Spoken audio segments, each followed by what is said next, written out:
Today we're going to talk about what do we do if it's true and everybody's right that there's going to be this massive bubble and that real estate's about to crash. Guys, we are real estate investors who are always buying real estate, and I don't want to slow down. I don't want to stop. I don't want to encourage you to sit on the sidelines waiting for this bubble that may or may not ever happen.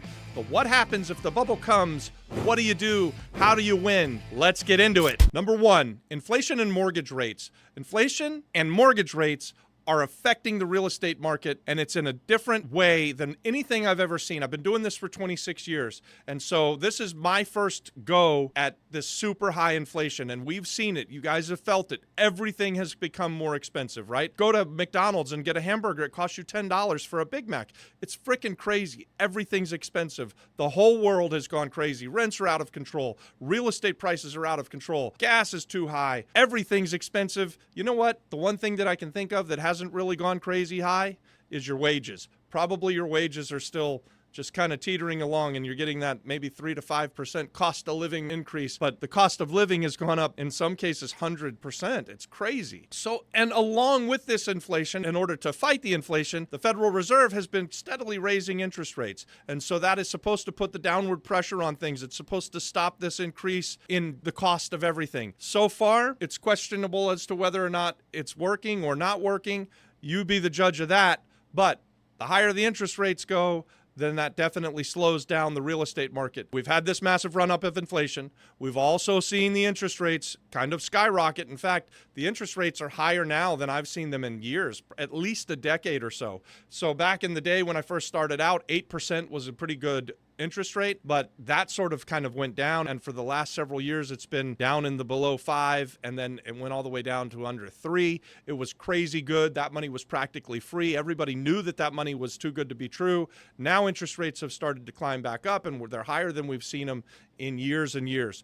That is going to put the pressure on the market to come down. But if it does, if it stalls the inflation, which it seems like maybe it's having an effect and it's leveling off this inflation, what will happen? Will the Fed lower interest rates again? So when I started 26 years ago, interest rates were like at 8%. And that was what it was good if you got an FHA loan at 8%. Hard money loans back then, guys, was like 16 to 18%. It was ridiculously expensive to borrow hard money. And we used a lot of it when we first started out. So this high interest rate thing that's going on right now doesn't super concern me. I'm not convinced that because the interest rates are super high that the real estate market is going to crash. There are reasons that I believe that it's not. I will tell you that there is also a very low inventory of new houses coming on the market right now. So it is higher interest rate and inflation on everything. It's gotten way more expensive to build things. And so we're seeing less houses, new houses come onto the market. And that keeps a upward pressure on the real estate market. And we've seen things continue to rise, especially on the businesses in the areas where we're doing business in the state of Florida and even on the island of Puerto Rico. So number two, the housing and the supply and demand. What we see is we've got a pretty high demand, although it has leveled off as the interest rates have gone up. What's problem is that we have a very low supply. So where I am on the island of Puerto Rico, we still have a housing shortage. We are still looking for way more houses than there are on the market, and that creates this pressure for it to continue to go up. I don't see this correction happening, at least not right now. Doesn't mean that it won't happen a year or two from now. And hey, that's kind of the way things happen. If we have a crash in the States, then a couple years later, we'll have the crash on the island of Puerto Rico. In Florida, we also have kind of low housing starts. We don't have nearly the supply that we've had for many, many years. And that low supply keeps the pressure on the upward trajectory of prices. So as we see supply start to come up, you'll start to see prices maybe level off a little bit. This housing shortage that I'm talking about, where I see it in Florida and I especially see it on the island of Puerto Rico, this is a nationwide phenomenon. This is a problem that's happening in all 50 states. We have low housing starts, several million house shortage. So 4.5, 5 million by the last report that I read online that we're under. So there's a more demand than there is supply. It's hard for there to be a bubble that's going to burst when you've got more people needing a house and more people wanting to buy a house than you have houses to supply the people. So really the only thing that we haven't seen go up as fast is your wages, right? The price of real estate and the low supply, that means it's going to go higher. Your wages aren't rising fast enough for people to afford the new price of homes.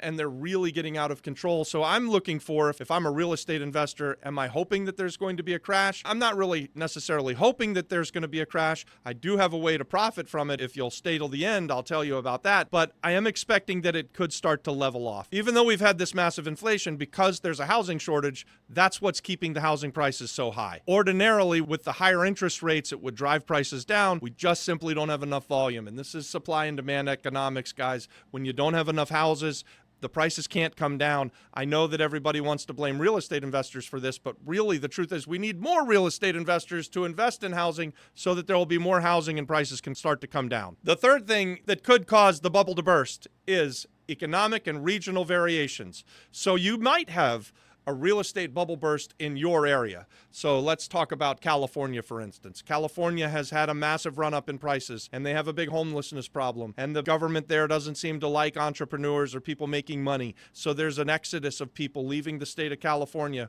which could cause, probably should cause, the real estate prices to come down a bit. But California is its own animal, and I'm not going to try to predict what's going to happen over there. So guys, the predictions they're just wildly different depending on where you are in the country, right? These economic and regional variations, they vary widely, right? So here's the way I see it. If you're in an area where there's an exodus, where there are more people moving out of the state than there are moving in, or even a town or a city where more people are moving out because things have gotten so expensive, or maybe there's been a loss of jobs, who knows what's happening in your region? But if you see people leaving, then that's an indication that things are going to crash and it's going to get worse. If you see things where people are coming in and businesses are starting up, and I can give you two real life examples. In the state of Florida, we are still having this massive influx of people leaving the Northeast and coming to the state of Florida. This has been happening since, well, it's kind of been happening for my entire life, but it's really sort of gone crazy since the big flu. And we're still seeing massive amounts of population growth in the state of Florida. And we have this housing shortage that everybody's experiencing, so it's keeping the prices trending up. Other areas that I'm not as familiar with still have a massive exodus. And if you're seeing a massive exodus, you can expect prices to go down. Number 4, this is a weird one for me to be talking about, but it's climate change. So here's what this climate change, here's how it'll affect it. If you live in a coastal area, and I live in 2 of them, the state of Florida, we have a huge coastline. And we are actually seeing that the cost of insurance has skyrocketed recently. This inflation thing has hit Florida with the insurance and taxes mightily, and it has caused us as real estate owners to have much more expense to hold things than we previously were having. So because of climate change, because there are more hurricanes, because there's more tidal surge, you're seeing that people are not able to live as close to the coast. At least they're not able to insure, so they're moving in, and those prices could come down. I'm not wholly convinced that people won't just learn to live with it and figure out how to make more money so that they can still live on the coast as long as their houses aren't being washed out to sea. Here's the thing, as a real estate investor, these storms, they come and they go, and there's a cycle to them. And so I think that it's a temporary downward pressure whenever there's a big storm that comes in.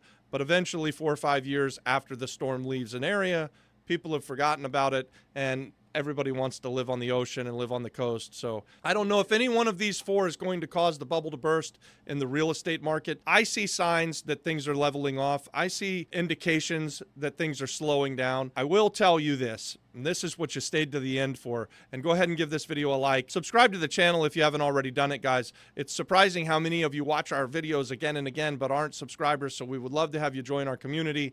We really want to encourage you to be part of the community, become real estate investors. That's why we put out these videos. So what happens if there's a bubble? Or what happens if there's not a bubble? Should you invest in real estate? Should you buy a house? Should you sit on the sidelines? I want to tell you, as a real estate investor, and I've been doing this for 26 years, I'm always buying the great deals. So I believe that no matter what, whether it's a good market or a bad market, or the market is sideways and flat, there's always going to be great deals. And if you're a real estate investor too, you're going to want to be looking for those great deals. I don't believe that there's ever really a time to sit it out. And I think that when the market crashes, when the bubble does happen, that's when there's really going to be money to be made. And if you're already in the game, you have a real advantage. If you're sitting on the sidelines waiting for the bubble to burst and waiting for the market to crash and thinking you're going to get in and that you're going to outsmart some other people that have been in the game, you're going to lose to them. I'm going to buy more real estate if the market crashes. Hell, I'm going to buy more real estate if the market continues to soar, but I'm really going to buy more real estate if the market crashes. We've been through this before. This just happened back in 2008, and we've seen what happens when the real estate market corrects itself.